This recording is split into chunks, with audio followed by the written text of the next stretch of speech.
ঈদের দ্বিতীয় দিনে ঘুরতে গিয়েছিলাম, কিন্তু ব্লগটা অনেকটা দেরি হয়ে গেল। আজকে 2 সপ্তাহ অলরেডি চলে যাচ্ছে ঈদের। তো এই যে আজকে আমার সময় হয়েছে আপনাদের সাথে শেয়ার করার জন্য। এমনি তো রিল ভিডিওতে একটু একটু করে শেয়ার করেছি। তো আসসালামু আলাইকুম, কেমন আছেন আপনারা সবাই? ঈদের দিনে তো বিকেলে একটু ঘোরাঘুরি করেছি, কিন্তু দিনের বেলায় একটু বের হয়নি, কারণ প্রচণ্ড পরিমাণের রোদ আর প্রচুর গরম, এই জন্য বাহিরে বের হতে ইচ্ছে করছিল না। তারপর হঠাৎ করে একটু বাবার বাড়ি চলে গিয়েছিলাম, ওখান থেকে আপুরা আর আমার ছোটো বোন এসেছে তো মা বাবাকে দেখতে। তো আমরা বেসিক্যালি ঈদের পরের দিনই মা বাবাকে দেখতে যাই, ঈদের দিনে যাই না, কারণ বাসায় যেহেতু অনেক মেহমান আসে, গেস্ট আসে, এজন্য বাবা মাকে ঈদের পরের দিন দেখতে যাই। তো দেখতে গিয়ে তারপর হলো এই যে বোনেরা বায়না করছে যে চলো একটু বাইরে থেকে ঘুরে আসি। যেহেতু আমাদের এদিকে 15 নম্বর ধিয়াবাড়ি এরিয়াটা অনেক সুন্দর এবং নার্সারি দিয়ে ভরা, এই জন্য চলে আসলাম একটা নার্সারি গার্ডেনে। তো এখানে এসে এই যে আমরা কিছু ফটোশ্যুট করে নিলাম, আর বাচ্চারা কিন্তু খুবই আনন্দ হয়েছে। আর এত মানুষের ভিড়, মানুষের মাথা মানুষ খায় এখানে। যাই হোক, আমরা একটু লেকের পার চলে আসলাম, একদম 18 নম্বর সাইডে লেকের পার। তো এই জায়গাটা কিন্তু একদম শূন্যতা ছিল, আর এখন অনেক সুন্দর করেছে মাশাআল্লাহ, খুবই ভালো লাগছে। আর আমার বোন এখানে একটু ভিডিও শ্যুট করতেছে, কারণ ও যেহেতু একটা ছোটোখাটো একটা ব্লগার, তাই ও একটু একটু করে ভিডিও করে। তো সবাই সাপোর্ট করবেন, আরিফাস লাইফ স্টোরি আর পেজের নাম। তো এই যে এখন হলো ওর নিচের থেকে সুন্দর করে উঠবে, আর আমি একটু বলতেছি কত রকম করে স্টাইল করে এখানে ভিডিও করতে হয়। আর আমাদের মতন কন্টেন্ট ক্রিয়েটরের এই অবস্থা, যেখানে যাই সেখানেই ভিডিও শ্যুট করে ফেলি। আর এই যে খুবই ভালো লাগে আপনাদের একটু ঘুরে ফিরে দেখানো, এই তো আমাদের একটা আনন্দ। আর আপনারা যে এত সাপোর্ট করেন, এটাই কিন্তু অনেক বড় পাওয়া। তো সবাইকে সাপোর্ট করবেন, যাদের পেজ আছে তারা, যারা নতুন তারা কিন্তু নতুনদের সাহায্য করবেন। সবাই কিন্তু একসাথে চলন এগিয়ে যাই। আসলে একা কখনো সামনের দিকে এগিয়ে যাওয়া যায় না, কারণ আপনার ভিডিও আমি দেখব, আমি আপনার ভিডিও দেখব, এটাই স্বাভাবিক।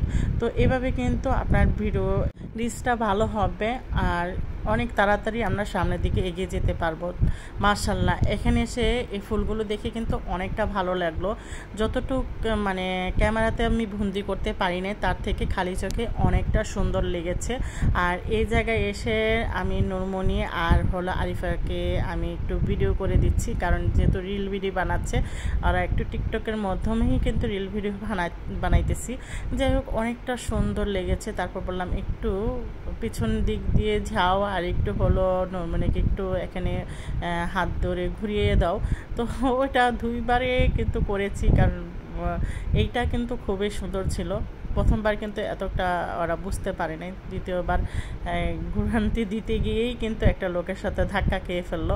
যাই হোক, এদিক দিয়ে মাশাআল্লাহ ওদেরকে খুবই ভালো লাগছে। আর এখানে বসলাম অবশেষে, আর এত সুন্দর পরিবেশ, আর প্রচণ্ড পরিমাণ মানুষ থাকলে কিন্তু মনের ভিতরে একটা শান্তি ফিল করেছিলাম, কারণ যেহেতু আকাশে একটু মেঘলা মেঘলা টাইপেরও ছিল, আর বাতাসটা কিন্তু প্রচণ্ড পরিমাণে ছিল। ওই যে গাছের পাতা জ্বলতেছে দেখতেছে না। আর আমার দুলাভাই অনেক ফানি টাইপের লোক, আর ফানি টাইপের লোকগুলো কিন্তু খুবই মজার হয়। সে কিন্তু যেখানে যে একদম আলগায় ফেলে, মানে কি বলবো, অনেক আনন্দ করে, অনেক হাসায়। যাই হোক, এখানে আমি বলছি ফুচকা খাবেন, বলছে খাও, কিন্তু দুলাভাই কিন্তু আমাদেরকে ফুচকা খাওয়াইছে। তো আমি বলছি না, এখানে ফুচকা খাবো না। তারপর হলো দুলাভাই বললো তোমরা না খাও, আমি খাবো। তো দুলাভাই যে লাস্ট পর্যন্ত একটা ফুচকা নিল, সাথে নুরমনিকে আরিফাকে ফুচকা দিল। তো দেওয়ার পরে হলো আপুকে বলছে যে তুমি বানিয়ে দাও, আমি তারপর খাবো। আমি আহা কি সুন্দর, এখনও কিন্তু মেয়ে বিয়ে দিয়ে দিয়েছে, নাতি হয়েছে, তারপরে কিন্তু তাদের মহব্বত এখনও কমে নেই। আসলে যাদের ভালোবাসা তাদের কিন্তু চিরজীবনেই থাকে ভালোবাসা, সত্যিকারের ভালোবাসা কখনো কমে না। সেটা বয়স হোক, বুড়া হয়ে যাক, সেই ভালোবাসা কখনো কমতি থাকে না। যাই হোক, এদিক দিয়ে আপু বানিয়ে দিচ্ছে আর দুলাভাই খাচ্ছে, আমার কাছে কিন্তু খুবই ভালো লাগছে।